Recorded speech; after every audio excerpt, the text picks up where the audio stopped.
એક તળાવ ગળાવવું એટલે અશ્વમેઘ યજ્ઞ કર્યાનું પુણ્ય મળે છે એવું મહાભારતમાં ભીષ્મ પિતા યુધિષ્ઠિરને સમજાવ્યું. અમારા અનેક સ્વજનોની મદદથી અમે તળાવ ગળાવીએ.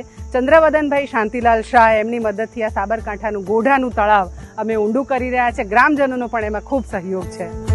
मन में ये बात बिठा ले, जग को सारे ये बता दे, जल से ही तू बना है, इसको थोड़ा तू बचा ले.